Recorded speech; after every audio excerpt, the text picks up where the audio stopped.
Oi, pessoal. Boa noite para todos. Estamos aguardando ainda a doutora Jaqueline, deve estar entrando nesses minutos. Enfim, a Jaqueline, alguns já conhecem, a Jaqueline Risoli, ela é uma das fundadoras do COM, há 22 anos, junto comigo. E hoje, a Jaqueline, além de fazer parte do staff da endocrinologia, do hospital, do COM, chefe da área clínica do COM, ela é uma palestrante internacional. Hoje a Jaqueline é uma das pessoas que mais domina a questão bariátrica do ponto de vista endocrinológico. Do Brasil, eu tenho certeza, do mundo ela está entre as melhores. Enfim, ela vai nos agraciar hoje. Ela tem 2 aulas da disciplina. Uma aula é sobre pós-operatório de cirurgia bariátrica e a outra é sobre tratamento clínico da obesidade. São 2 aulas muito ricas e se pode ter uma noção exatamente do que acontece no pós-operatório e do que é o estado da arte em tratamento clínico da obesidade. Eu não sei qual das 2 ela vai dar hoje. Eu deixo ela sempre escolher de acordo com a conveniência dela, mas ela deve estar chegando conosco nesses minutos aí. Ela me pediu para começar entre 18h20 e 18h30. Nós temos exatamente 18h24, então ela deve estar chegando.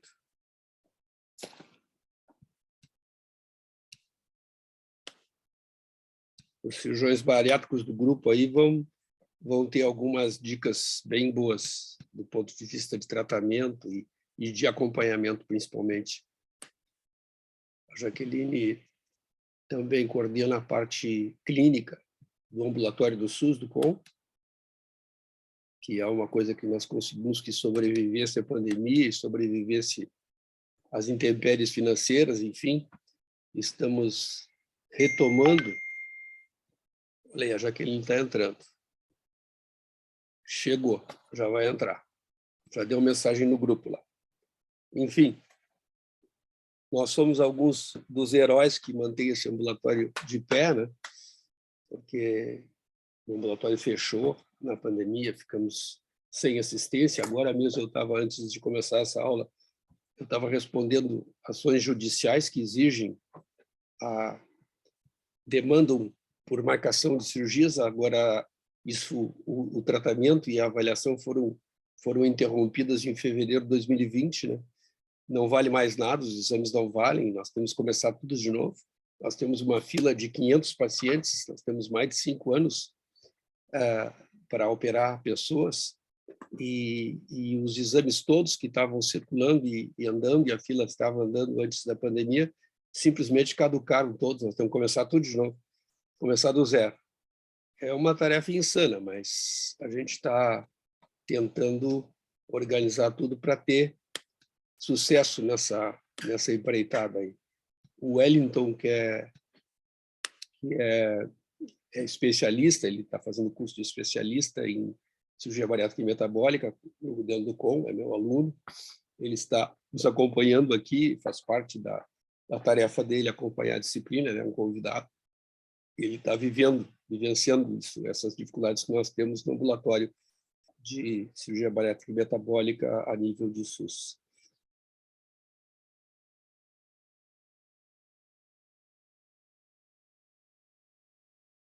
Alguém tem ideia do que é isso que nós estamos conversando? A cirurgia bariátrica no SUS? Alguém vivenciou isso ou vivencia?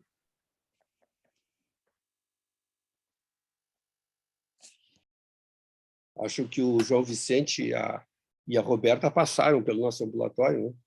E tem ideia do que é o que eu estou comentando. O Wellington sabe direitinho, o Wellington vive isso todas as sextas-feiras. Sim, professor, eu já lhe respondo que eu também estou chegando em casa, eu só apenas liguei o vídeo. Todo mundo chegando em casa, a Jaqueline também. Boa noite, professora. Estou saindo do carro, estou entrando em casa e já... Eu acho que essa aula podia ser agendada para as 18h30, né? Porque é o horário quase de todo mundo, né? Te instala aí, Roberto.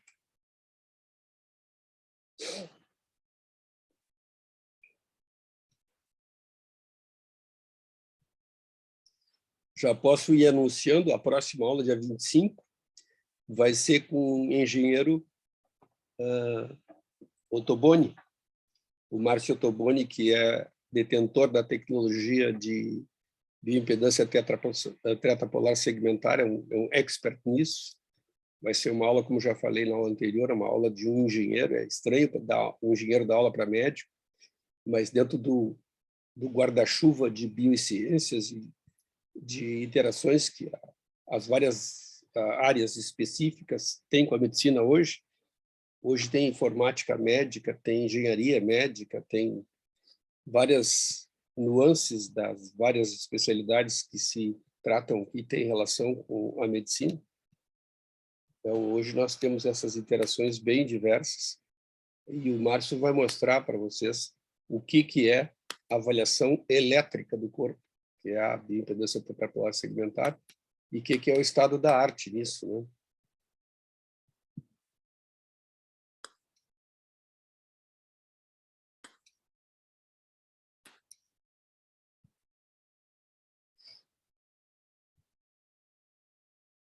Eu estou esperando chegar no número 17 aqui de participantes. Faltam 4 ainda de vocês. Me perguntaram hoje se eu faço a chamada.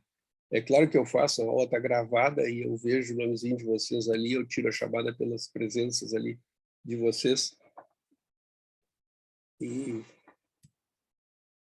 isso é o que vale no final das contas, né? Vocês participarem.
Está instalada já, Roberto?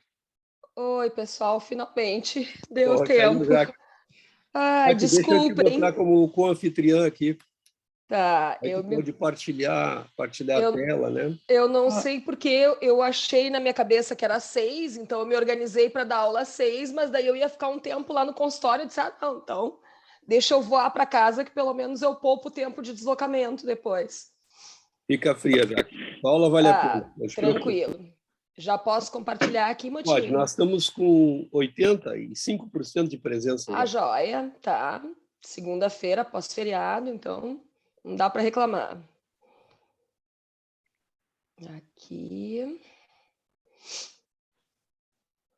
Eu já anunciei que tu vai dar 2 aulas, essa aí que tu abriu na tela, e depois tratamento clínico da obesidade. Depois tem uma de tratamento farmacológico,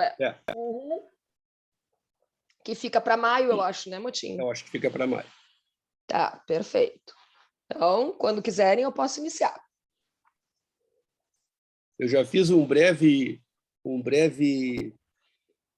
Uma introdução? introdução do teu currículo, mas se tu quiser acrescentar alguma coisa aí. Não, A não minha preciso, Siri estava gravando.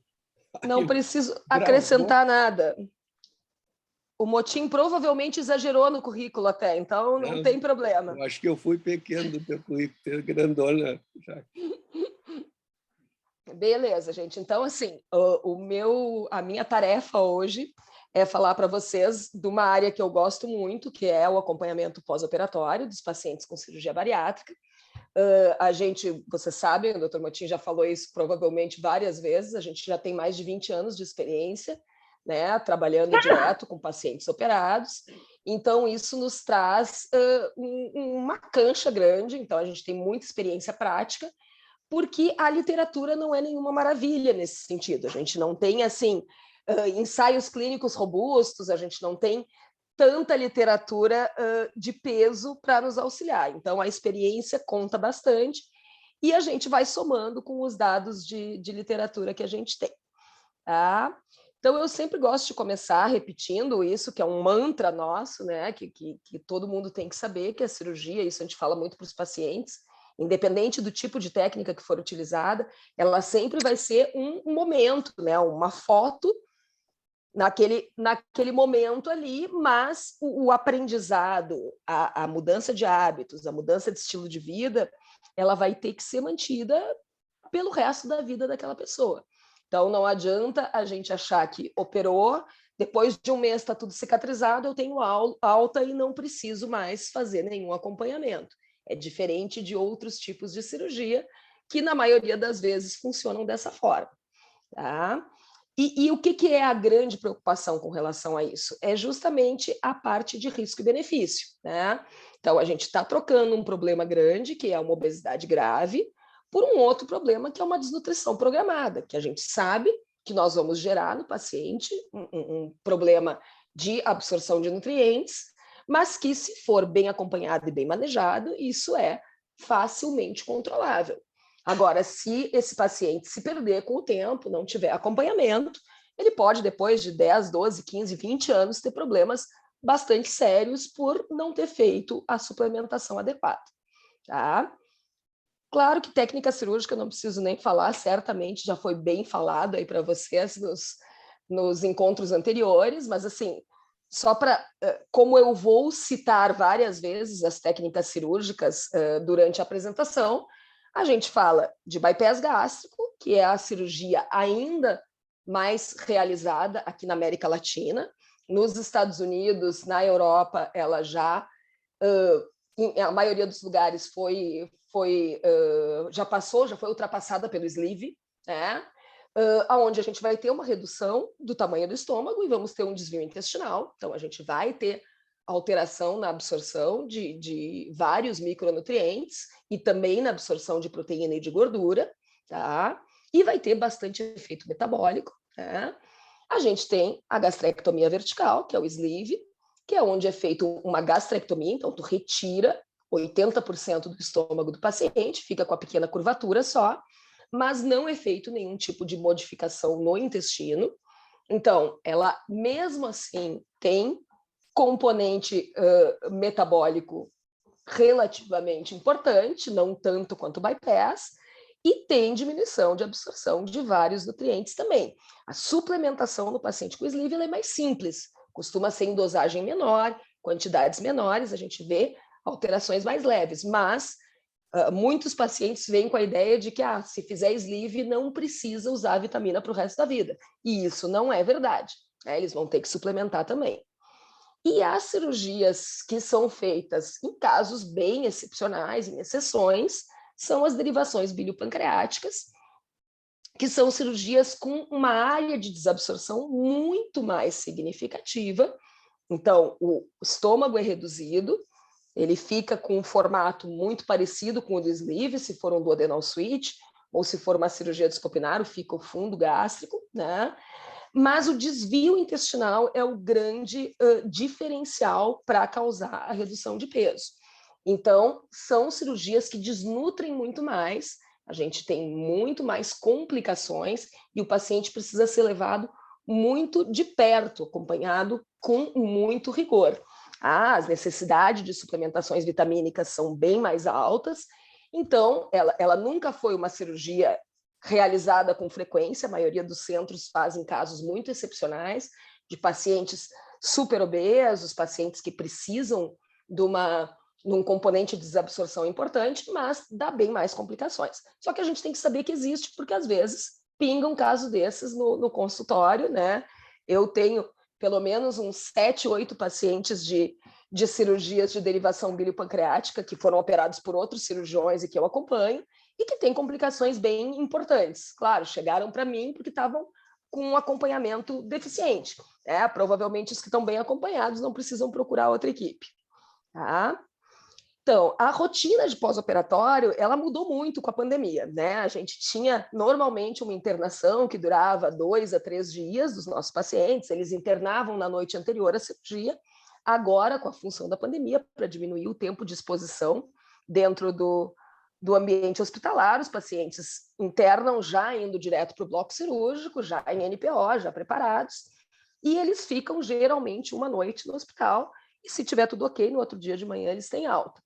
Claro que, eventualmente, o paciente precisa permanecer por mais tempo, porque está com alguma intolerância, está com muita dor, ou tem alguma outra alteração que não permita ter alta no mesmo dia. Daí, por volta do 10º dia, até o 14º dia no máximo, ele volta para uma revisão com a nutricionista, onde vai ser feita a primeira troca de dieta, porque ele vai sair do hospital com uma dieta líquida. Depois de 10 dias, ele vai introduzir a alimentação já pastosa e manter a dieta líquida, né? E vem com o cirurgião para conferir também como é que está ali a cicatrização, como é que estão os pontos cirúrgicos, se eventualmente o paciente precisou ficar com algum dreno, vai ser retirado, tudo direitinho. Daí, quando ele completa 1 mês, ele volta com a Nutri de novo, com o cirurgião, e daí já com o endocrinologista ou o clínico da equipe, trazendo exames laboratoriais para a gente ver como é que está indo essa parte, tanto das doenças metabólicas que ele tinha antes, quanto da parte nutricional. E a partir daí a gente faz, nos primeiros 3 meses, exames mensais, depois a gente passa a fazer trimestrais até 1 ano e meio, e a partir daí semestrais ou anuais, dependendo né, de como tiver o andamento, como é que tiver o acompanhamento desse nosso paciente, tá? No SUS, a gente tem uma situação um pouco diferente, claro, nós não temos condição de manter esse paciente atrelado à equipe para o resto da vida, a gente tem um limite de tempo de acompanhamento, que no nosso caso é 2 anos, então a gente acompanha o paciente até completar 24 meses de pós-operatório, e daí a gente manda uma nota de alta, que é como se fosse uma cartilha para o médico que vai acompanhá-lo na unidade básica de saúde depois, para ele poder saber que tipos de exames tem que pedir, que tipo de vitaminas o paciente tem que tomar, qual é as comorbidades que o paciente tinha, né? Então tem todas umas orientações ali para facilitar o colega que for acompanhar a partir daí, certo? Bom, nas revisões pós-operatórias, né, na consulta clínica, a gente, apesar deles terem geralmente no mesmo dia consulta com a nutricionista, é sempre importante a gente fazer uma revisão do padrão alimentar desse paciente, se ele está tendo intolerâncias, como é que está, porque muitas vezes o paciente, por estar comendo menos, começa a evitar alguns alimentos que são desconfortáveis. Então, se a carne vermelha é mais difícil de digerir, eu começo a retirar a carne, porque pesa no estômago, eu não me sinto tão bem, e acabo substituindo por o arroz, por uma batata, por um pão torrado. Então, daqui a pouco o paciente até está perdendo peso, mas ele está ingerindo menos nutrientes do que ele precisa. Então, isso é muito importante da gente estar atento, tá? Geralmente, para nutricionista, eles trazem um recordatório, né, com a anotação, pelo menos, dos últimos 3 ou 4 dias, do que eles ingeriram.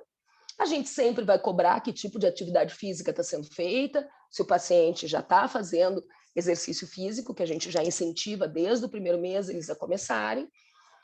De preferência, esse paciente vai ter que fazer exercício com carga muscular, então a gente sempre vai dar preferência para musculação, ou uma ginástica funcional, ou se o paciente não tolera, num primeiro momento, um pilates, ou pelo menos uma caminhada, né?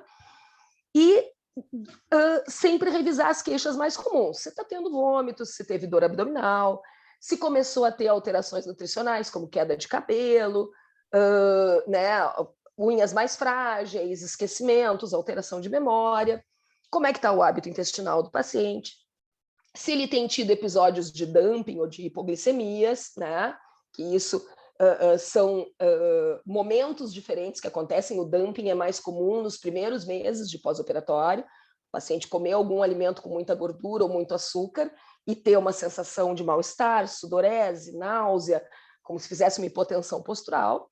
E as hipoglicemias costumam ser mais tardias, acontecer principalmente depois de 1 ano e meio de cirurgia, e acontecem porque o paciente geralmente fez alguma refeição somente com carboidrato, daí ele faz um pico glicêmico, depois de 30, 40 minutos da refeição, e depois de 1 hora e meia, 2 horas, ele tem uma hipoglicemia. Então é importante a gente saber detectar essas alterações, certo? As medicações que o paciente está em uso, se ele está consumindo álcool, que não é recomendado pós-cirurgia bariátrica, eles são exaustivamente orientados a não consumir bebida alcoólica. Se o paciente era tabagista, conseguiu parar para a cirurgia, a gente recomenda de preferência que não volte a fumar e fazer o exame clínico desse nosso paciente, tá? Como é que a gente avalia a redução de excesso de peso do nosso paciente? Que é o marcador mais utilizado aí nos trabalhos, a gente sempre vê o excess weight loss, né? Então, usando um exemplo aqui, digamos que o meu paciente tinha 140 quilos para 1,75 m de altura, um índice de massa corporal de 45,7, tá?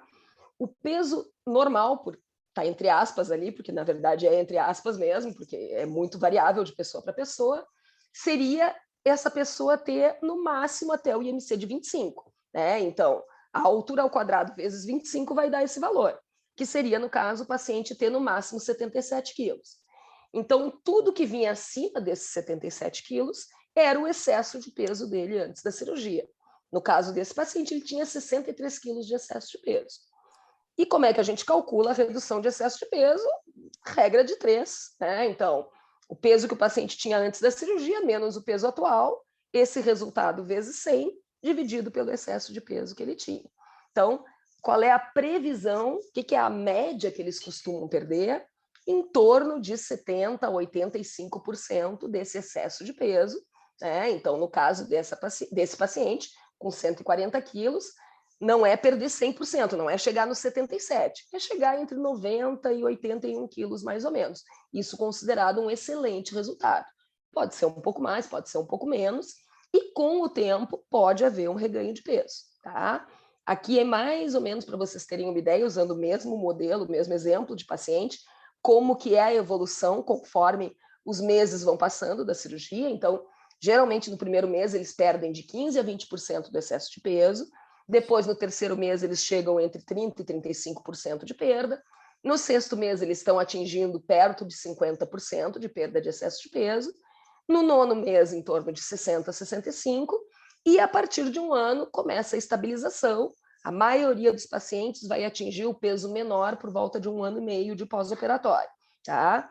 E depois pode haver um pequeno reganho de peso, em torno de 3, 4, 5, 6 quilos, né? E claro que reganhos maiores do que esse a gente tem que ficar alerta e tem que agir, né? Não deixar o paciente recuperar 30 quilos para daí fazer alguma coisa para ajudar, mas é importante eles saberem que nem sempre o peso mais baixo é o que vai permanecer. Tá? O que a gente faz de exames, então, para esse acompanhamento de rotina? Tá? Esses são os que nós fazemos no COM, e são baseados no Guide Americano de Cirurgia Bariátrica. Então, hemograma, glicemia, perfil lipídico, dosagem de ácido úrico, que ele pode subir bastante no primeiro mês de pós-operatório. Então, um paciente que tem histórico de gota ou de hiperuricemia, a gente tem que manter o uso de alopurinol ali no primeiro mês, segundo mês de pós. Creatinina, função hepática, TGO, TGP e gama, tá? Albumina, ácido fólico, vitamina B12, ferro e ferritina, cálcio, paratormônio, para a gente ver o metabolismo do cálcio, e vitamina D, tá? Esses são o basiquinho que a gente faz praticamente em todas as consultas, certo? A rotina é sempre que houver necessidade da consulta clínica, então, inicialmente, 3 meses se faz mensal, depois trimestral e depois semestral, e depois pelo menos anual.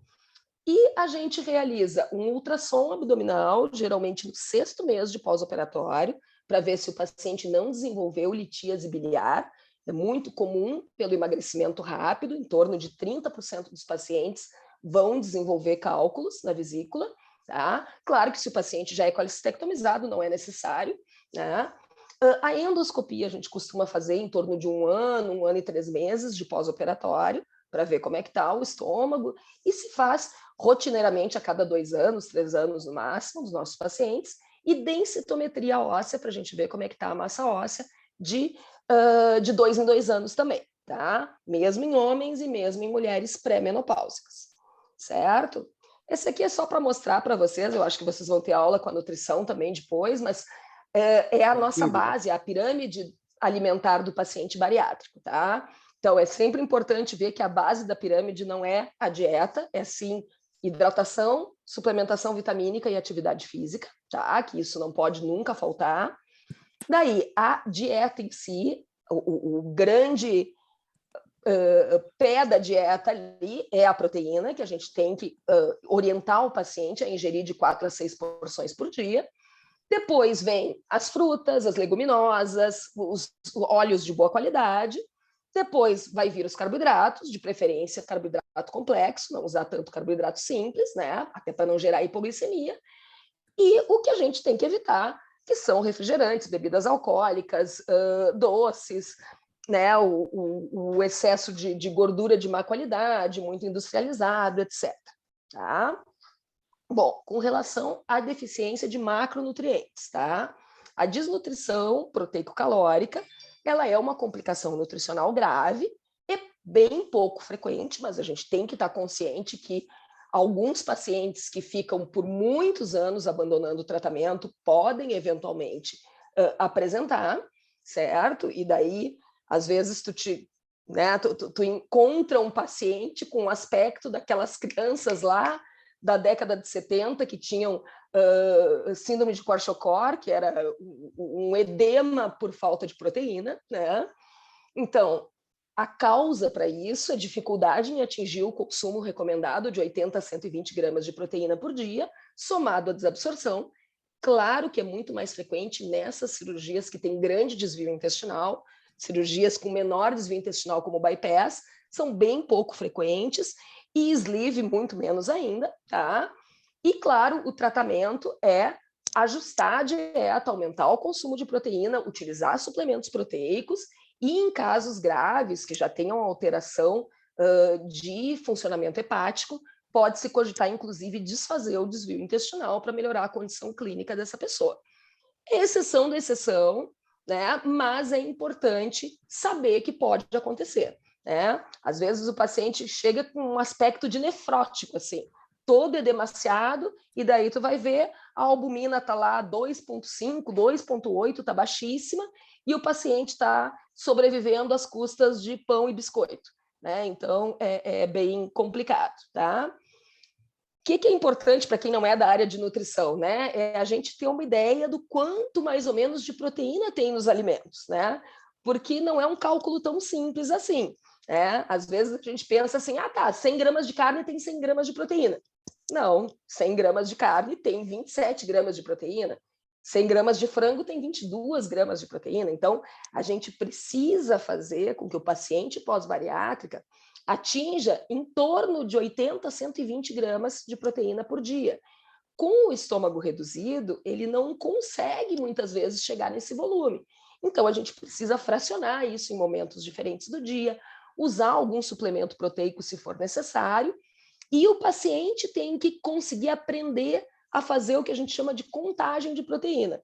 Que nem os diabéticos fazem contagem de carboidrato para ajustar a insulina, o paciente bariátrico tem que saber contar proteína na dieta. Tá? Então, isso é um trabalho que a equipe de nutrição tem que fazer, de orientação, de educação do paciente. E a gente sabe que, dependendo da situação financeira, não é uma coisa nada fácil, porque o alimento proteico ele é bem mais caro. Né? Então, também para a nossa realidade do SUS, às vezes, a gente tem que adequar dentro das possibilidades daquela pessoa, né? Porque, por exemplo, é tranquilo a gente recomendar o uso de um whey protein isolado, a gente recomendar suplementos de proteína que tem um custo que para alguns pacientes é impossível. Então, o que a gente faz? Bom, a gente acrescenta leite em pó no leite que a pessoa está tomando para aumentar a quantidade de proteína. A gente usa clara de ovo em pó, que tem cheiro de ovo, mas é bem mais barato. A gente usa os ovos mais frequentemente na rotina. Então, a gente tenta acrescentar dentro das possibilidades, tá? Usando um exemplo aqui para vocês, por exemplo, num café da manhã de um paciente bariátrico, a gente deveria conseguir que ele ingerisse em torno de 30 gramas de proteína naquela refeição. Aqui é um exemplo de como a gente consegue isso, tá? Então, digamos que a gente vai recomendar para o paciente tomar 250 ml de leite desnatado, de caixinha, acrescentamos nesse leite mais 2 colheres de sopa de leite em pó desnatado, daí aquela porção de leite vai ficar com 18 gramas de proteína, mais um ovo quente, mais 20 gramas de queijo, mais uma fatia de presunto, daí a gente chegou lá nas 30 gramas. Provavelmente ele não vai conseguir comer nada além disso, vai ficar bem saciado e não vai conseguir comer o pão ou uma fruta ou alguma outra coisa junto. Só que como pesa no estômago, a digestão é mais difícil, às vezes o paciente vai abandonando, vai enjoando de comer as mesmas coisas e começa, não, mas eu como 4 bolachinhas salgadas com manteiga e tomo um copo de suco. Proteína zero, né? Então, a gente tem que estar sempre atento para conseguir atingir essas metas. Bom, vamos entrar nas deficiências mesmo, que é o assunto principal da nossa aula, tá? A gente vai ter inúmeros mecanismos envolvidos com a deficiência de micronutrientes. Claro, vai depender da técnica cirúrgica, mas nós vamos ter redução da superfície de absorção intestinal, nós vamos ter mudanças na flora e na microbiota intestinal do nosso paciente, redução do contato do alimento com enzimas digestivas, principalmente suco gástrico, suco pancreático, bile, etc. Alguns vão ter, como já comentei antes, dificuldade em ingerir alguns alimentos, especialmente carnes e vegetais crus, e podem desenvolver restrições alimentares, e altas taxas de deficiência de micronutrientes que já vêm de antes da cirurgia. A gente avalia no pré-operatório esses pacientes, e muitas vezes, até por efeito sanfona, inúmeras dietas, engorda e emagrece, a pessoa já fez várias restrições alimentares, eles já têm alterações nutricionais no pré-operatório, que daí a gente já inicia a suplementação antes mesmo de operar, tá? E o que nós vamos ter de modificação? O estômago vai ficar reduzido, tá? A gente vai ter, no caso do bypass, a exclusão da passagem do alimento pelo duodeno e pela primeira porção do jejum, e nós vamos ter como área de absorção propriamente dita a segunda parte do jejum, o ilho e o cólon, né? Então, vai ter comprometimento de uma série de absorção de micronutrientes, tá? Quais são as deficiências de micronutrientes que costumam aparecer já no pré-operatório? Esse é dado da Associação Americana de Cirurgia Bariátrica, tá? Publicados ainda em 2016, são um pouquinho mais antigos, mas eles avaliaram um grupo grande de pacientes e observaram que 90% tinham níveis baixos de vitamina D, 70% tinham deficiência de cobre, 45% de ferro, B12 baixa era visto já em até 30%, principalmente dos pacientes que usavam cronicamente inibidor de bomba de prótons, né? Porque daí eles estão sempre com o pH do estômago alterado, 29% com deficiência de tiamina, 28% de zinco e assim por diante, né? Então, para ver como é importante a gente detectar isso ainda antes da cirurgia, porque quando tu tá ainda com o trato digestório todo normal, tu consegue repor isso de forma muito mais rápida e fácil, tá? Quais são as recomendações? Então, eu mostrei ali as nossas, essas são as recomendações do Guide americano, tá? De exames, tanto no pré quanto no pós-operatório. Então, tiamina é restrito aos casos de grandes derivações, como a derivação biliopancreática, vitamina B12 sempre, ácido fólico, ferro e ferritina sempre, vitamina D também, cálcio também. O cálcio não que a gente espere que ele vá dar baixo, mas é só para descartar se o paciente tiver um paratormônio alto, que ele não tem um hiperparatireoidismo primário. Se o cálcio vier alto com paratormônio alto, nós temos que investigar. Se o cálcio vier normal com paratormônio alto, é por má absorção mesmo, tá? Dosagem de vitamina A, dosagem de vitamina E e tempo de protrombina, que é para avaliar a vitamina K, também é principalmente nas cirurgias com maior componente desabsortivo. E dosagem de zinco e cobre, tanto nas derivações biliopancreáticas, quanto em alguns casos de bypass, que esteja com uma anemia crônica que não está melhorando, daí a gente tem que avaliar especificamente, tá? Vamos falar sobre as lipossolúveis primeiro, então. A deficiência de vitamina A, ela vai ocorrer em até 70% dos pacientes com grande desvio intestinal, que não fazem uso regular de suplementação. Se o paciente estiver tomando os polivitamínicos, isso já diminui bastante, tá? E ocorre em cerca de 10 a 15% dos pacientes com bypass, certo? O quadro clínico clássico da deficiência de vitamina A é cegueira noturna, mas pode também ter um quadro mais atípico, só com ressecamento de conjuntiva e córnea, tipo xeroftalmia, uma hiperceratose na pele, mas realmente o clássico é a cegueira noturna, tá? Nos pacientes que têm derivação biliopancreática, que tem grande desvio intestinal, é necessário dosar vitamina A a cada 6 meses e a suplementação é com doses bem mais altas. Recomenda-se usar de 5.000 a 10.000 unidades por dia, ou até mais se o paciente tiver com deficiência sintomática, tá? Nos casos de bypass, a suplementação é o suficiente do que tem nos polivitamínicos. A maioria dos polivitamínicos tem em torno de 400, 500 unidades de vitamina A. Como a gente usa 2 comprimidos por dia, a gente atinge 800 a 1.000 unidades por dia e é suficiente para manutenção. Se a gente suspeitar de deficiência de vitamina A e quiser fazer a comprovação por dosagem laboratorial, a gente dosa o retinol, a vitamina A, e se tiver abaixo de 20, isso confirma a deficiência, tá? Às vezes demora para o resultado ficar pronto, então a gente dosa e já começa a repor, e daí depois vai confirmar o resultado, qualquer coisa depois a gente descontinua se não precisar, certo? Deficiência de vitamina K, tá? A vitamina K, como todo mundo sabe, ela é uma coenzima que é importante para a carboxilação de proteínas, responsáveis pela coagulação. Ela é subdividida em 2 tipos, a K1, que é sintetizada pelos vegetais folhosos, e a K2, que é derivada das bactérias intestinais, tá? Ela pode ocorrer, a deficiência de vitamina K, em até 50% a 70% dos pacientes com desvio grande do intestino. Geralmente é mais tardia, é a partir do 2º ano de pós-operatório, porque eles, claro, pela pequena alça de absorção alimentar, eles vão ter pouco contato com a secreção biliopancreática, como é uma vitamina lipossolúvel, a absorção vai ficar bastante comprometida.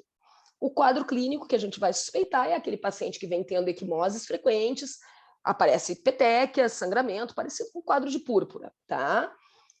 Como a dosagem sérica de vitamina K a gente não tem muito confiável por aqui, né? E quando faz, geralmente tem que ser particular, não consegue fazer por plano de saúde, a gente controla pelo tempo de protrombina e o RNI. Se o RNI tiver maior que 1,4, pode indicar deficiência de vitamina K e já tem indicação para suplementar doses a mais de vitamina K, tá? O tratamento, a dose terapêutica é de 0,5 a 1 miligrama por dia de vitamina K oral, que tem na grande maioria dos polivitamínicos. Se o paciente tiver uma má absorção severa, tiver mais desnutrido, a gente vai ter que usar uma dose bem maior, de 2,5 até 5 miligramas. E se o paciente estiver com sangramento, daí a gente tem que usar a intramuscular mesmo, Canaquion, 10 miligramas intramuscular, como dose de ataque, e depois se segue com 5 miligramas de 4 em 4 horas até cessar o sangramento. Tá? O tempo de protrombina pode demorar um pouco mais para normalizar, então se cessou o sangramento, a gente já espaça a dose, porque pode levar 24, um pouco mais de 24 horas para normalizar, certo? Vitamina D. Bom, vitamina D, se a gente dosar em toda a população do mundo, a gente tem uma prevalência extremamente elevada de deficiência de vitamina D, tá? Então, no paciente bariátrico, isso acontece, né, de maneira ainda mais importante. A gente vai ter diminuição da absorção do cálcio na dieta, diminuição dos níveis séricos de vitamina D. Com isso, vai começar a aumentar o nível de paratormônio para tentar tirar cálcio do osso, para manter o nível sérico de cálcio, e com isso nós podemos desenvolver perda de massa óssea e futuramente osteopenia ou osteoporose. Então, o metabolismo do cálcio, ele tem um mecanismo de compensação para a gente não fazer hipocalcemia. Só que esse mecanismo de compensação é retirando o cálcio do osso. Então, a gente tem que manter um nível satisfatório de cálcio e de vitamina D nos nossos pacientes para que eles não comecem a ter uma perda significativa de massa óssea, certo? E por isso que a gente tem que monitorar com densitometria também, para não ter perigo de daqui a pouco o nível sérico está normal, mas o osso está lá comprometido, tá? Com relação às diretrizes para saúde óssea nos pacientes operados de bariátrica, é recomendado que os pacientes sejam avaliados com dosagem de vitamina D antes da cirurgia, tá? E se o paciente for submetido a um procedimento com desvio intestinal, idealmente ele já teria que ter uma densitometria óssea no pré-operatório. Claro que a gente tem limitações. Por exemplo, a maioria dos exames de densitometria, o limite máximo da mesa do exame é 130 quilos. Se o paciente tem um peso muito acima disso, nós não vamos conseguir fazer uma densitometria de coluna lombar e de fêmur. Às vezes só consegue fazer de antebraço, tá? E depois da cirurgia, então, a partir de 1 ano, a gente vai acompanhar com densitometria a cada 2 anos esses pacientes, tá? Todos os pacientes se recomendam um consumo alimentar diário de 1.200 a 1.500 de cálcio elementar por dia, eu vou comentar isso um pouquinho depois para vocês, e em torno de 3.000 unidades de vitamina D, tá? Então, isso a gente vai ver conforme o nível sérico e vai ajustando, certo? Isso é para mostrar para vocês como há um comprometimento da absorção do cálcio, é um estudo que foi feito usando cálcio marcado com radioisótopo. Eles forneceram para um grupo de pacientes no pré-operatório um comprimido de cálcio com marcador esse radioisotópico para ver a absorção e depois de 6 meses da cirurgia fizeram novamente esse teste. E o que eles observaram foi uma redução de 73% na absorção do cálcio que o paciente recebia. Ou seja, mesmo a gente suplementando, uma parte pequena, em torno de 1/4, 1/3 daquele cálcio que nós estamos fornecendo vai realmente ser aproveitado, o resto vai ser eliminado intacto nas fezes. Tá? Esse é um trabalho comparando o uso de carbonato com o uso de citrato de cálcio. A maioria dos estudos recomenda usar o citrato de cálcio, que ele depende menos de ácido clorídrico para absorção e causa menos litíase renal, tá? Mas tem alguns estudos que mostram que o carbonato tem um efeito mais ou menos similar. Então, sempre que disponível, a gente tenta usar o citrato de cálcio, que é um pouco mais caro, mas se não for possível, o carbonato de cálcio é um quebra-galho importante. Paciente que depende, por exemplo, de receber cálcio via posto de saúde, vai receber carbonato, né? Mas, idealmente, seria o citrato. O que eles observaram nesse estudo, então? Que o grupo citrato de cálcio teve um maior nível sérico de cálcio, menor nível de paratormônio e uma tendência não significativa por uma maior excreção urinária de cálcio também. E a conclusão que eles chegaram foi que o citrato de cálcio tem uma melhor biodisponibilidade que o carbonato em pacientes pós-bypass gástrico. Tá? Nenhum guide chega a um consenso único, todos recomendam o uso de suplementos à base de citrato de cálcio, porém essas recomendações são baseadas em estudos pequenos. Um desses estudos, só com 19 pacientes, demonstrou maior pico e maiores incrementos cumulativos e menores níveis de paratormônio no grupo que usou citrato de cálcio, ou seja, provavelmente o cálcio estava sendo melhor destinado, não estava precisando tirar cálcio do osso, tá? Um outro trial com 39 pacientes, também bem pequeno, comparou o uso de 1.200 miligramas de cálcio elementar, ou na forma de citrato ou na forma de carbonato, em pacientes que já tinham hiperparatireoidismo secundário, depois de 6 anos de bypass gástrico. Os níveis de paratormônio não diferiram, eles não conseguiram normalizar os níveis de paratormônio, mesmo independente, né, se era carbonato ou se era citrato de cálcio, mas os marcadores de turnover ósseo eram menores no grupo citrato, tá? E um outro trial com 20 pacientes que foram randomizados para receber 600 miligramas de cálcio elementar 2 vezes por dia, ou na forma de citrato ou de carbonato. Depois de 60 dias, tiveram níveis de paratormônio mais ou menos similares entre os dois grupos. Então, esse estudo chegou à conclusão que tanto uma quanto a outra apresentação poderiam ser úteis. Tá? Então, é controverso, ainda assim, a maioria das entidades sugere o uso do citrato de cálcio como preferencial. Tá? No pré-operatório, então, a gente dosa vitamina D, cálcio e paratormônio. A densitometria óssea vai ser indicada se o paciente for mulher pós-menopáusica ou mulheres e homens com fatores de risco maiores para osteoporose, né, como usuários crônicos de corticoide, anticonvulsivantes, pacientes com lúpus, artrite reumatoide, mieloma, etc. E se tiverem alterados, a gente já inicia a suplementação no pré. Tá? No pós-operatório, a gente acompanha com dosagem de vitamina D, cálcio, albumina e paratormônio, densitometria a cada 2 anos, e em casos de hiperparatireoidismo secundário, mesmo com reposição adequada de cálcio e de vitamina D, aí a gente tem que ampliar essa investigação, também solicitando uma calciúria de 24 horas, marcadores de formação e de reabsorção óssea. Esses daí são exceção, a gente vai fazer em um grupo restrito de pacientes, tá? Como é que a gente suplementa, então? A gente tenta somar o cálcio dietético com o suplemento alimentar, porque se eles tiverem que tomar 6, 8 comprimidos de cálcio por dia, ninguém vai tomar, tá? Então, a recomendação seria de 1.500 a 2.000 miligramas de cálcio elementar por dia. É bem difícil da gente conseguir atingir, tá? Vitamina D vai variar, pode ser de 1.000 até 50.000 unidades por dia, dependendo do nível sérico, né? Mas a grande maioria fica bem controlada, com 2.000 a 3.000 unidades por dia, ou 7.000 a 14.000 unidades por semana, tá? Como é que a gente tenta fazer, então, essa suplementação? Melhorando na dieta. Então, por exemplo, um copo de leite desnatado, ou um copo de iogurte, ou 2 fatias de queijo branco, tem em torno de 300 a 350 miligramas de cálcio elementar, tá? As apresentações comerciais de citrato de cálcio que nós temos no Brasil são de 250 miligramas, então é uma dosagem baixa, a gente só tem uma apresentação de 500 miligramas. Nos Estados Unidos tem apresentações de até 1.200 miligramas de cálcio elementar, tá? E o carbonato de cálcio, a gente tem comprimidos de 500 miligramas de cálcio elementar, certo? Se o paciente tiver queixa de constipação, a gente pode associar magnésio para ajudar a diminuir um pouco a constipação.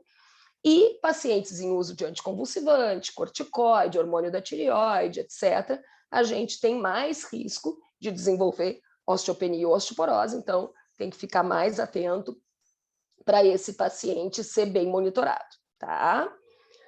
Aqui é falando a respeito do paciente que acaba desenvolvendo osteoporose, então a gente vai ter uma gama de alterações que depois de 10, 15, 20 anos de cirurgia podem acabar levando a uma alteração óssea significativa, tá? Então, a fragilidade óssea do nosso paciente bariátrico, ela é maior. Se bem acompanhado, a gente consegue evitar que chegue nesse ponto. Mas nós vamos ter alterações pela mal absorção, nós vamos ter uma diminuição da carga mecânica em cima do osso, que também faz com que o paciente que emagreça, ele tende a diminuir massa óssea. A gente vai ter alterações na parte de hormônios do tecido adiposo, alterações dos hormônios do intestino, como a grelina, o GIP, o GLP-1, a insulina. Então, vão ser várias coisas que vão se somar, tá? O maior turnover ósseo ele vai ocorrer principalmente nos primeiros 2 anos pós-bariátrica. Então, muitas vezes o paciente tem uma densidade óssea normal, mas ela sofre uma queda importante ainda dentro da normalidade nesses primeiros 2 anos de pós-operatório. O risco de fraturas ele tende a aumentar a partir do 3º ano e segue elevado nos anos seguintes, principalmente nas mulheres pós-menopáusicas, tá? Não existe dúvida que a suplementação suficiente de cálcio, vitamina D e proteína, além de exercício físico de carga muscular, são indispensáveis para a gente tentar contra-atacar esse efeito negativo da cirurgia em cima do osso e da musculatura. E a gente não tem ainda nenhum estudo grande mostrando qual é o melhor tratamento à base de bisfosfonado para quem tem osteoporose. A maioria sugere, e é o que a gente costuma tentar fazer, utilizar os de apresentação parenteral para ter menos comprometimento da absorção, já que eles têm desvio intestinal. Então, ou o ácido zoledrônico, que se usa uma vez por ano, ou o denosumab, que se usa de 6 em 6 meses, que é subcutâneo, né? O ácido zoledrônico é endovenoso, Esses a gente garante 100% do aproveitamento.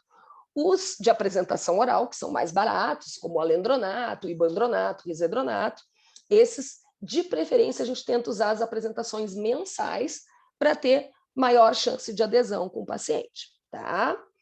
Daí, passando para as hidrossolúveis, tá, gente? Qual é a deficiência que todas as equipes de bariátrica mais têm medo na vida e no mundo? É a deficiência de tiamina, tá? Graças a Deus, a gente tem muito poucos casos. Nós, ali na equipe, tivemos basicamente um caso até hoje, mas é uma tragédia quando acontece, tá? A tiamina, a vitamina B1, é um nutriente essencial para a ação de enzimas no metabolismo de todos os macronutrientes, carboidrato, lipídio e proteína. Os níveis costumam reduzir rapidamente em pacientes que tenham vômitos persistentes, tá? Então, às vezes, no primeiro mês de pós-operatório, o paciente ainda está com edema na anastomose, não está conseguindo se alimentar, começa a vomitar muito, a gente tem que ficar alerta que esse paciente pode desenvolver uma deficiência de tiamina, tá? E os sintomas iniciais, muitas vezes, são sintomas vagos. Borramento visual, uma parestesia, cãibras, uma sensação de queimação em extremidades, certo? Então, a gente tem que lembrar da deficiência de tiamina nesses casos bem pontuais, assim, daquele paciente que ou é pós-operatório recente, ou é um pós-tardio que teve alguma complicação e que está se alimentando mal por um período um pouco mais longo de tempo, tá? Os sinais e sintomas mais clássicos da deficiência de tiamina, então, são os neuropsiquiátricos, oftalmoplegia, nistagmo, ataxia, confabulação, encefalopatia, que é o típico, né, da síndrome de Wernicke-Korsakoff. A insuficiência cardíaca de alto débito, que a gente não vê tanto no paciente bariátrico, que é o beriberi úmido, mas pode acontecer, tem que ficar atento. A neuropatia periférica, que é o beriberi seco. E os gastrointestinais, que podem ocorrer também, que são náuseas, vômitos e megajejuno, que é conhecido como beriberi bariátrico, tá? Mas o grande temor sempre é que o paciente faça um quadro de Wernicke, né? Esse é um estudo de revisão mostrando que dos casos relatados em literatura de Wernicke-Korsakoff em paciente bariátrico, 52% foram em pacientes que tinham bypass gástrico em Y de Roux, mas mesmo pacientes com sleeve correspondiam a 21% dos casos descritos. Então, não quer dizer que a cirurgia, por não ter desvio intestinal, não possa, eventualmente, também causar um quadro grave como esse. E esse estudo é de 2018. Provavelmente, com o aumento dos casos de sleeve, vai surgir uma proporção ainda maior nos próximos tempos. Então, qualquer paciente pode desenvolver, tá? Os sinais e sintomas clássicos do Wernicke-Korsakoff são ataxia, alteração de sensório, confusão mental, e nistagmo ou oftalmoplegia, tá? Nem sempre a gente vai ter a tríade completa, mas se o paciente tiver alteração de marcha e tiver nistagmo, pelo amor de Deus, tem que pular na nossa frente a deficiência de B1 como podendo ser uma das causas, tá? Se houver suspeita, não se aguarda a dosagem laboratorial, a gente pode dosar, claro, para comprovar, mas tu já inicia com a reposição endovenosa de tiamina imediatamente, tá? A dose recomendada para tratamento agudo é 500 miligramas de tiamina endovenosa, 3 vezes por dia, até os sintomas desaparecerem. Cada ampolinha de tiamina tem 100 miligramas, então são 5 ampolas 3 vezes por dia, tá? Nessa revisão que eles fizeram, 77% dos pacientes tinham sido tratadas com doses subótimas, inferiores a 500 miligramas por dia. E 31% acabaram, 1/3 dos pacientes acabaram evoluindo para a síndrome de Korsakoff, com amnésia severa, problemas cognitivos, alucinações, confabulações e dano neurológico permanente. Então, claro, é raro, não é frequente, mas quando acontece é uma tragédia. Então, assim, a gente tem que lembrar, tem que estar atento para, se possível, nunca acontecer, né? Nós tivemos um caso em 5.000 pacientes, mas é um caso que a gente não conseguiu reverter e a paciente ficou com sequelas permanentes, tá? Deficiência de B9, que é o ácido fólico. Ele é um nutriente essencial para a formação neural e de eritrócitos. 35% dos pacientes com bypass e com derivação biliopancreática vão apresentar deficiência de B9, mas geralmente ela é leve e assintomática, tá? A absorção do ácido fólico da B9, ela ocorre principalmente na primeira porção do intestino delgado, mas com o passar do tempo, o trato digestório vai se adaptando e consegue absorver em todo o trato digestório. Então, os comprimidos por via oral têm bom resultado, tá?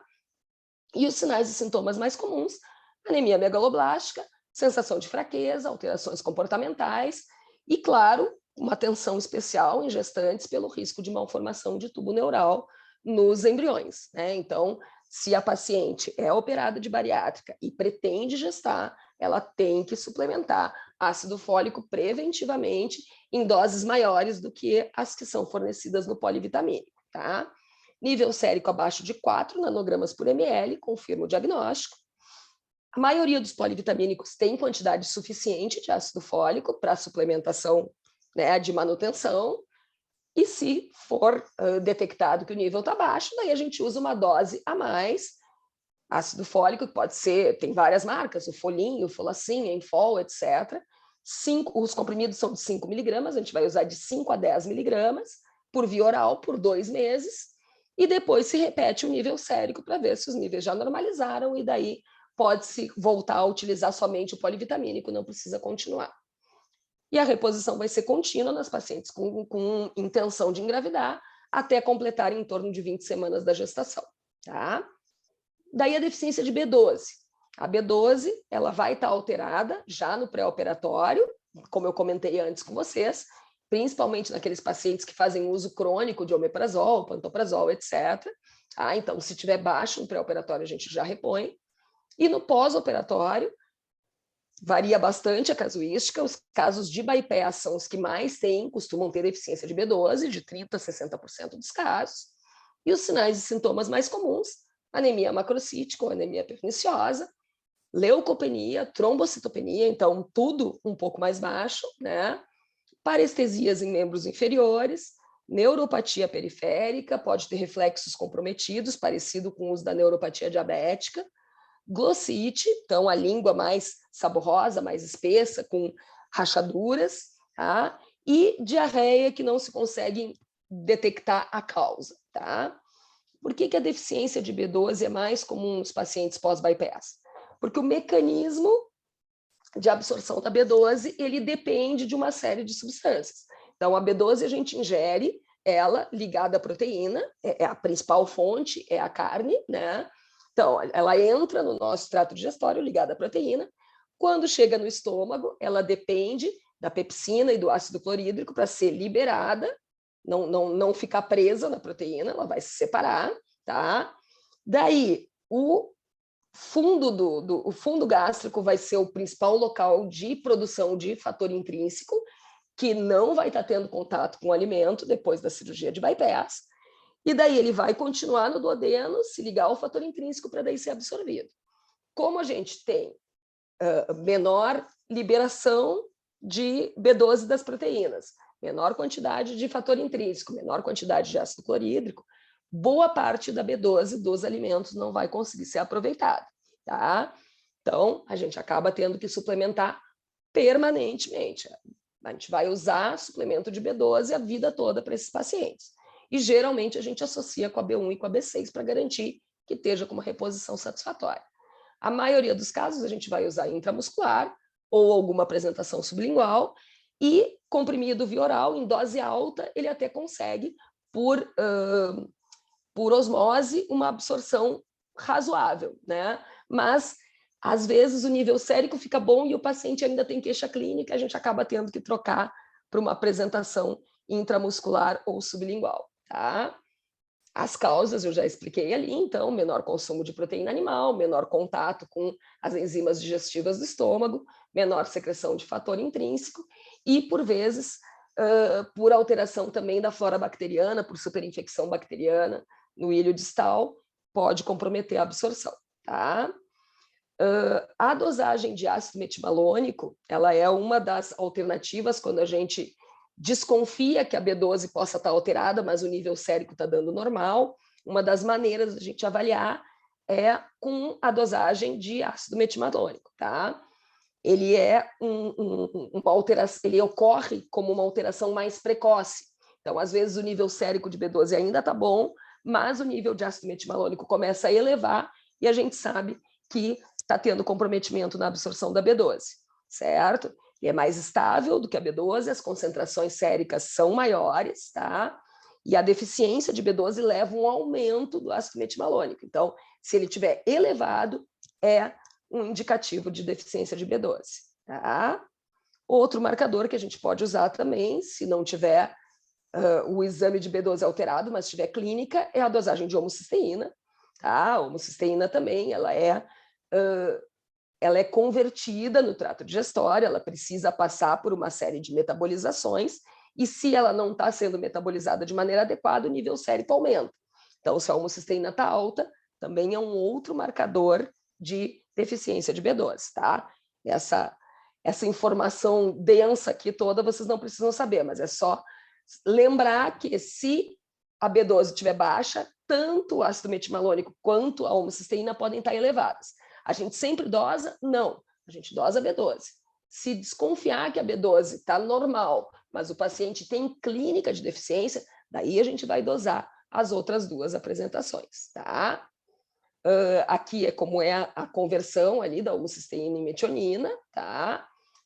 E o que a gente costuma ver nas deficiências de folato, a gente vai ter o hematócrito reduzido, o volume corpuscular médio aumentado, né? Então a gente tem uma anemia macrocítica, a homocisteína vai estar alta, o ácido metilmalônico vai estar normal, quando for por deficiência de B9, e não costuma ter sintomas neuromotores, tá?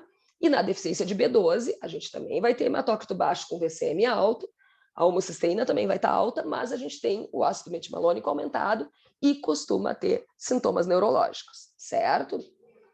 Geralmente, as deficiências de B12 vão aparecer um pouco mais tardias, a partir do 6º mês, tá? 50% dos pacientes com sinais e sintomas claros de deficiência tinham níveis séricos normais, e daí, nesse caso, então, a gente vai cogitar fazer os outros marcadores, tá? Nos Estados Unidos tem inúmeras apresentações comerciais, nós aqui temos acetoneuria intramuscular, tanto de 1.000 quanto de 5.000 unidades, que tem B1, B6 e B12, e a gente tem uma apresentação sublingual comercial, que é o Dozemast, que é só B12. Daí a gente usa o Dozemast sublingual, mas tem que complementar dando um comprimido de complexo B, que tenha B1 e B6, certo? Bom, já estamos na reta final, tá, gente? Prometo que eu vou acabar hoje ainda. Deficiências de minerais, tá? O ferro é uma das mais comuns, prevalência de anemia pós-bypass gástrico. Então, primeiro ano de pós-operatório tende a ser menos frequente, depois de 5 anos tende a aumentar, tá? Então, a gente tanto pode ter casos leves quanto moderados, quanto até casos graves com hemoglobina bastante baixa, certo? Por que a gente vai ter deficiência de ferro nesses pacientes? É mais comum em mulheres em período fértil, por causa do sangramento menstrual, então elas têm perdas pelo ciclo menstrual todos os meses, tá? A gente vai ter um comprometimento da absorção do ferro dos alimentos e dos suplementos orais, pelo desvio do duodeno e da primeira porção do jejum. E uma das coisas que acontece no primeiro período de pós-operatório, quando o paciente ainda tem muita gordura no fígado e ainda tem um componente inflamatório importante, é uma secreção aumentada da hepcidina. O que é a hepcidina? Ela é uma proteína que o nosso fígado sintetiza e que ajuda a eliminar o excesso de ferro do organismo. Geralmente, esses pacientes com obesidade grave, eles têm ferritina alta, né? Então, essa ferritina elevada, para não ser tóxica, a hepcidina, que é essa proteína, se liga a esse ferro que está em excesso e vai eliminando pelas fezes. No pós-operatório recente, o paciente ainda está com os sintomas inflamatórios, mas o aporte de ferro cai abruptamente. Então, se ainda ele segue eliminando ferro de maneira excessiva nos primeiros 2, 3 meses de pós-operatório, as reservas de ferro caem de maneira bem abrupta entre o 2º e 3º mês de pós-operatório, tá? A gente também vai ter redução da absorção do ferro, porque a gente não vai ter tanto ácido clorídrico, tá? E que é importante tanto para a absorção do ferro alimentar, quanto do ferro na forma de comprimido. A gente vai ter um comprometimento da quantidade de proteína que a pessoa consegue ingerir, E cerca de 90%, praticamente todos os pacientes com bypass não conseguem ingerir os 70% recomendados da ingesta diária de ferro. Tá? Qual é o quadro clínico típico do paciente que faz deficiência de ferro? É ter ferritina baixa, ferro sérico baixo, diminuição da hemoglobina, do hematócrito e do VCM, daí a gente vai ter uma anemia microcítica, né? Não vai ser macrocítica que nem a da B12 do ácido fólico, diminuição da saturação da transferrina e aumento da capacidade ferropéxica. Tá? Nas fases precoces, a ferritina pode estar alta ainda, como eu comentei antes. Os sintomas são bem típicos de anemia, sensação de cansaço fácil, a pessoa pode ficar com a respiração curta, sintomas depressivos, queda de cabelo mais intensa, unhas frágeis e quebradiças, cefaleia frequente, sensação de frio mais intenso, sensação tipo pernas inquietas, ou seja, são sintomas que não são típicos, né? A gente tem sintomas que podem ser desencadeados por várias coisas. Às vezes o paciente acha que só está depressivo e ele está com uma anemia por deficiência de ferro importante, tá? O tratamento, a reposição por ferro oral, geralmente ela adianta para não ter uma queda importante nos níveis de ferro. Se eles já estiverem bem baixos, a gente começa com a apresentação parenteral e depois faz a manutenção oral, tá? O que se recomenda? No mínimo 100 miligramas de ferro elementar por comprimido. Então, vocês podem ver aqui que basicamente é o ferro quelado e o sacarato de ferro que apresentam. Sulfato ferroso tem bem menos, daí eles precisam tomar uma quantidade muito grande de comprimidos por dia, acabam não aderindo, tá? O tempo necessário para corrigir os estoques de ferro por via oral é de no mínimo 4 meses, então também depende do paciente estar bem regrado, tomando sempre a suplementação. A dosagem recomendada é 200 miligramas de ferro elementar por dia, então teria que ser 2 comprimidos de Neutrofer, que é o ferro quelado, 500 miligramas, ou 4 comprimidos de sulfato ferroso, tá? E a absorção fica melhor quando a gente associa com vitamina C, então pode se associar para tomar junto com um suco de fruta cítrica ou tomar junto com um comprimidinho de vitamina C para tentar melhorar a absorção, tá? Mas, na grande maioria dos casos, quando tiverem com anemia já, a gente vai acabar tendo que fazer o ferro endovenoso, que tem um resultado bem superior, tá? É mais eficaz nos pacientes pós-cirurgia bariátrica e, na medida do possível, principalmente quando a ferritina estiver abaixo de 20, é a primeira escolha. A gente tem 2 apresentações comerciais aqui no Brasil, o sacarato de hidróxido férrico, tá? Que é o ferro sacarato, que é o Noripurum, e o ferro carboximaltose, que é o ferro inject. Ambos têm boa tolerância, bons resultados, baixo risco de complicações. O que diferencia é a concentração de ferro entre eles e o preço, tá? Então, a princípio, a gente nem costuma fazer o cálculo, mas tu podes utilizar a fórmula de Ganzoni para saber o quanto tu tem que suplementar, né? Então, usando os dados da hemoglobina e do peso do paciente, a gente consegue saber quantas ampolas de ferro ele precisa fazer, tá? Conforme essa fórmula aqui.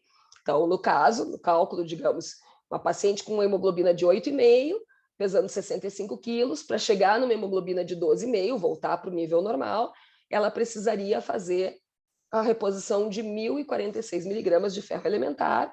Isso corresponde a 10 ampolas do ferro sacarato ou 2 ampolas do ferro carboximaltose, tá?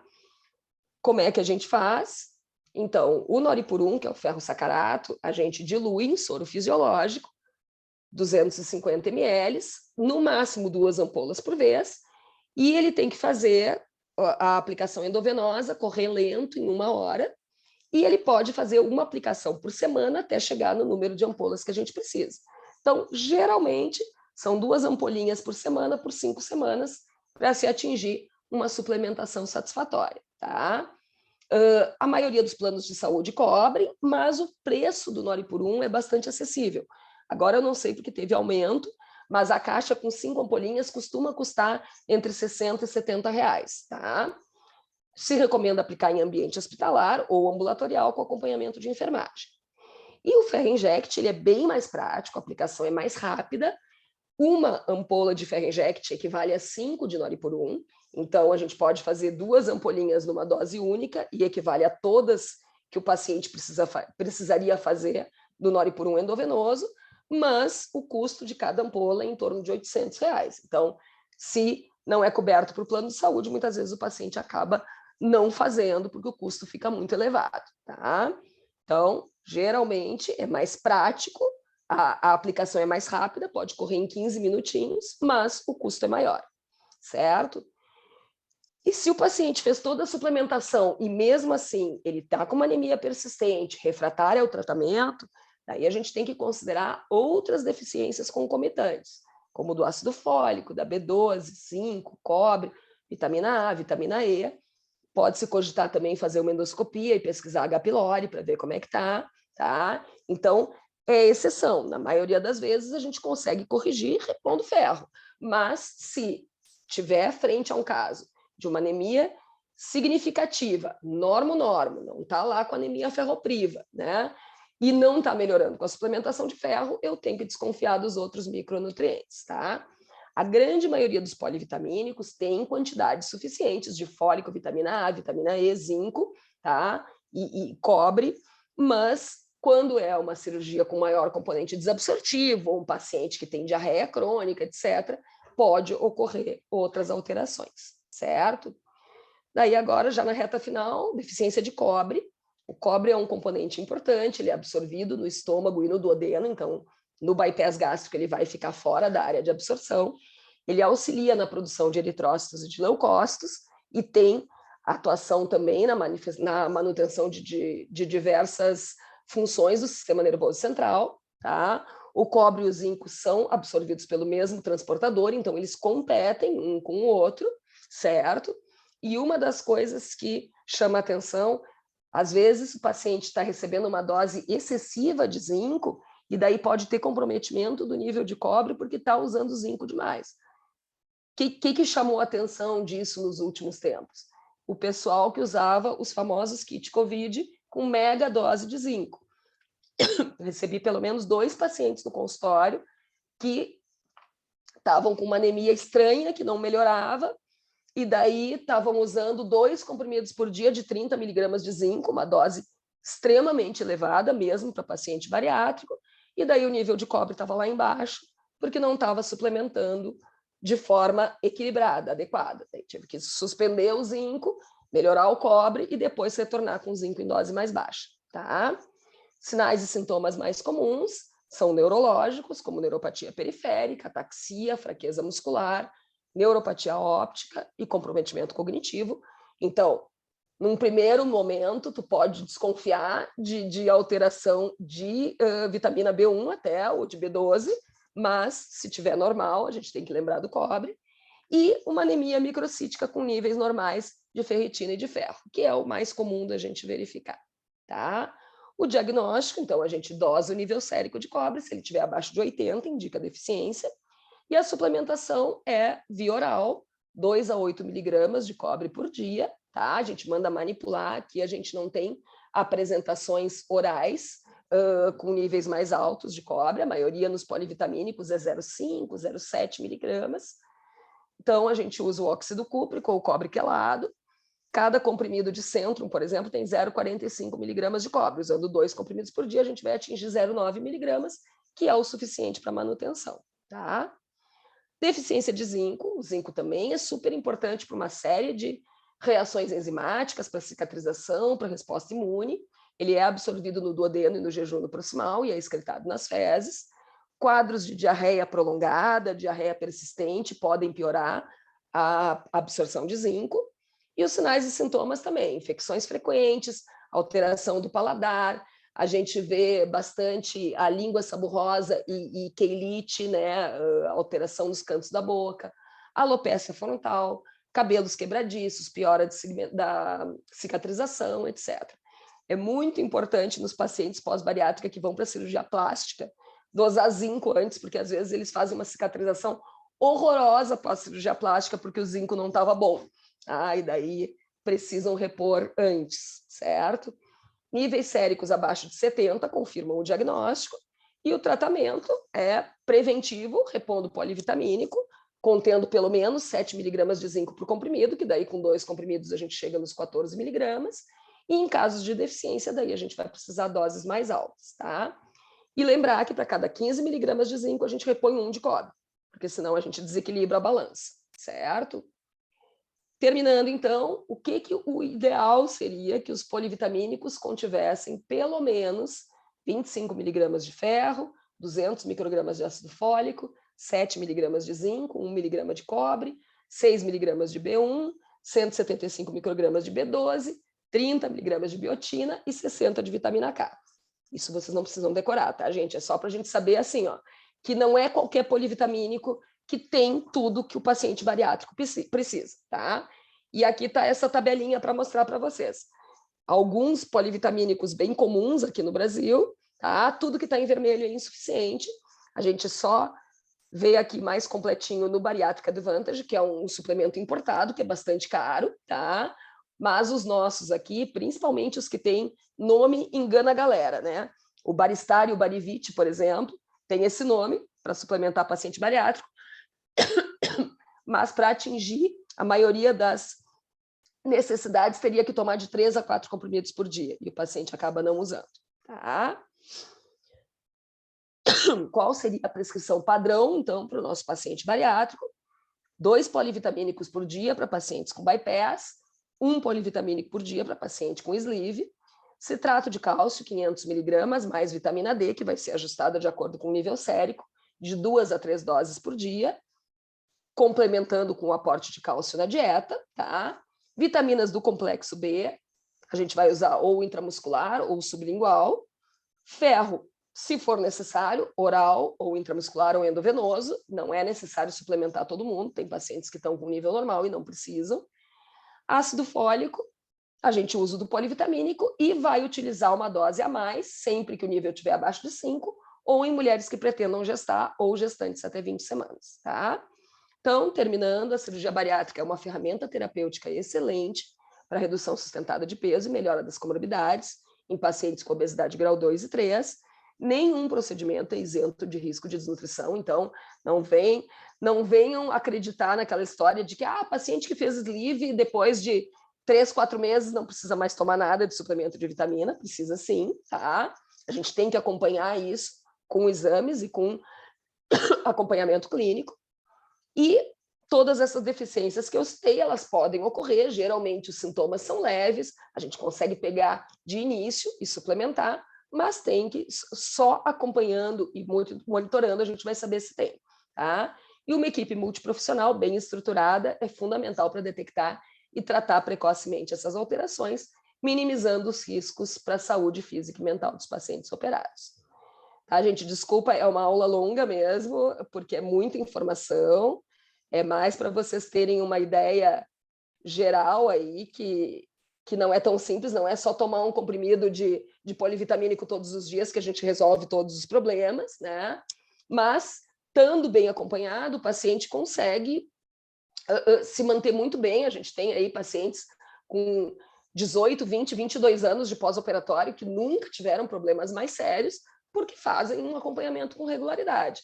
E, às vezes, a gente se surpreende com uns pepinos aí, assim como nós pegamos pacientes operados por outras equipes, deve ter pacientes nossos que abandonaram e que vão procurar outras equipes, e daí chegam lá e devem dizer assim, como que o Motim e a Jaqueline nunca deram um suplemento de vitamina para vocês, né? Assim como, às vezes, eu digo, o quê? Como assim tu nunca tomasse nada de vitamina? Como assim tu fez sleeve e nunca fez endoscopia? Né? As coisas que a gente vê no dia a dia. Tá? Dúvidas, pessoal? Querem perguntar alguma coisa? Jaqueline, Eu não estou com Covid, tá? Eu testei no fim de semana, eu estou com uma faringite horrorosa. Tu falou muito. Mas a tua fala sempre é bem-vinda, até porque tu usou o teu tempo muito bem. E isso aí é...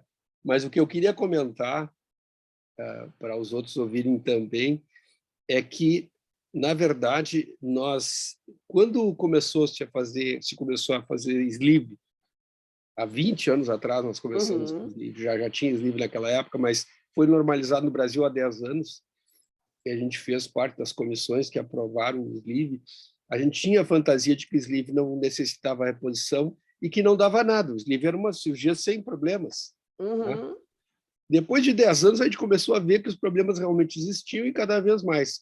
Nutrição não é isento de ter déficit nutricional.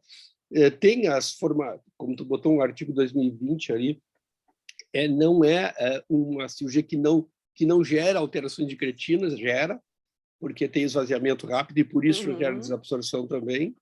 E também tem o refluxo. Então, a gente está começando a conhecer sleeve. Nós chegamos a 20 anos, né?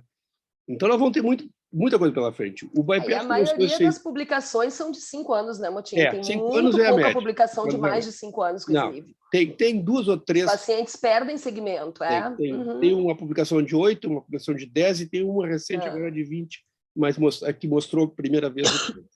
O que eu quero dizer é o seguinte, o bypass se sabe tanto e tanto mais do que as outras técnicas, que o bypass foi a mais feita.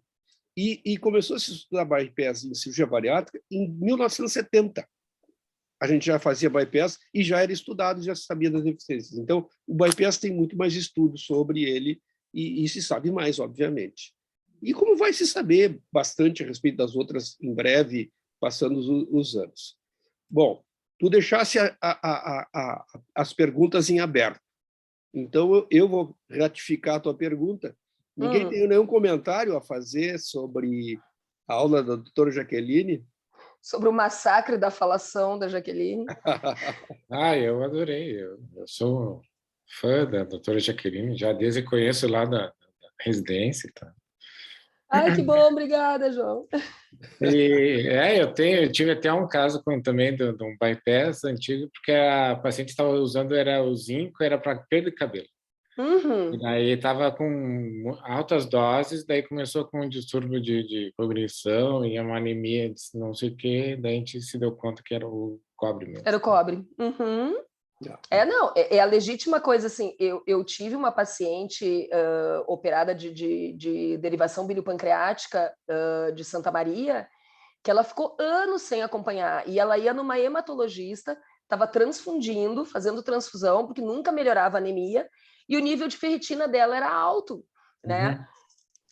E não adiantava, não era ferro, durava pouco tempo, ela estava com cobre e o zinco baixíssimos, mas como a colega era hemato, não tinha experiência, ficou, e essa paciente está cirrótica agora. Ela teve complicações graves nutricionais, tem osteoporose, um monte de coisa, porque ficou na vida louca por uns 15 anos sem acompanhamento. E daí, quando voltou, já estava toda estrupiada. Teve um caso que veio para mim e que depois eu pedi para tu avaliar, que já tinha sido avaliado por 2 neurologistas como sendo algo neurológico. E sim, aquele rapaz que estava com dificuldade para caminhar. Aqui perto de Porto Alegre, por um sujeito que foi caçado já, que disse que não precisava fazer reposição de vitamina B, né? Que a bile não importava, não precisava fazer nada. E o cara veio com paralisia de membros inferiores. Uma neuropatia gravíssima. Neuropatia definitiva, o cara com 40 e poucos anos. Então, tem que abrir o olho, tem que cuidar, porque a nossa ferramenta não é isenta de danos graves. Tá? E quem não cuida vai ter problemas, com certeza. Os problemas vão aparecerem para eles, né? Vão aparecer para quem cuida. O SUS ajuda muito, né? Porque o paciente volta, ele gosta de vir na consulta. O paciente do convênio, ele se sente bem, ele se sente mais solto, e daí é difícil tu buscar ele de volta. Tu liga para ele, como é que o senhor está? O senhor não vem na consulta, a gente faz busca ativa, né? Porque tem que buscar eles e a crise agora, né? Muita gente perdeu o plano de saúde, muita gente deixou de acompanhar. Tem muita gente não tem perguntando condição, se pode consultar pelo SUS. É. Agora, o SUS, João, eu falei no começo, a Jaqueline não estava no ar, nós somos 2 heróis do SUS, né, Jaqueline? Nós nos mantemos no SUS firme até hoje. Eu vou te Mas dizer o que, SUS olha... nos abandonou, né? Eu abandonei. O João saiu do SUS. Eu tô contando, assim, até quando os meus cabelos brancos e a minha paciência vão me manter no SUS. Mas tem uma esperança no fim do túnel aí, não é o trem que vem contra nós, mas acho que nós vamos ter algumas notícias em breve, novas, né? Mas o problema é que a portaria do SUS manda a gente mandar eles embora com 2 anos, né? E a outra coisa, o sleeve, como usa muito grampeador, também nunca entrou no SUS, né? Então nunca teve mais desenvolvimento mais de cirurgias e tal. Então é que o sleeve laparoscópico, né, João? O sleeve laparoscópico é caro, burro. É caro. É 7 cargas. Mais caro que o bypass. 6 a 7 cargas. Nós conseguimos fazer um bypass com 3 cargas de 60, né? Pois é, né? E aí morreu Neves, como diz. E tem um maluco lá em cima, em Pernambuco, que está fazendo com 2 cargas. Mas daí, eu ia dizer, daí não é o mini bypass, aquele que só faz uma na semana? Não, é 2 cargas para bypass. O cara só faz a bolsa e o resto tudo manual embaixo. Corte e costura. Anastomose manual. A enteroeta. Que coragem! Este que você faz já fez, Jaqueline. E qual é a incidência de fístula desse cara? Nada, 0, porque a manual não, porque na enteroeta não tem. Não tem. Na enteroeta tu faz, é barbada de fazer. O que eu tô pegando esse ano, acho que é a 4ª intuscepção que eu pego da enteroeta. Sério? Gente! Porque as alças ficam longas, né? Eles fazem um candy muito longo e acabam fazendo. E 2 eram gestantes, daí elas fazem por compressão extrínseca. Sim. O útero sobe, daí empurra a alça e ela faz uma... a gente vê mais hernia interna, mas agora a invaginação... A invaginação diminuiu... A hernia interna diminuiu porque todo mundo começou a fechar o Peterson, né? Pelo menos... Mas afrouxa, né? Porque eles emagrecem... Nós tivemos um caso, eu não vou declarar de quem foi, no nosso grupo, que agora não está mais no nosso grupo, né, que teve 3 hérnias internas no mesmo paciente, fechando... Mas eu peguei paciente que teve 2, porque o que aconteceu? Eles fechavam o cólon muito próximo, e o cólon dilata, e ele distende, né? Daí ele vinha e rasgava. Daí abria de novo. Daí depois ele costurou de novo, ele fechou, só que ele fechou demais. Daí veio e estendeu o cólon de novo. Entendeu porque fez suboclusão de cólon.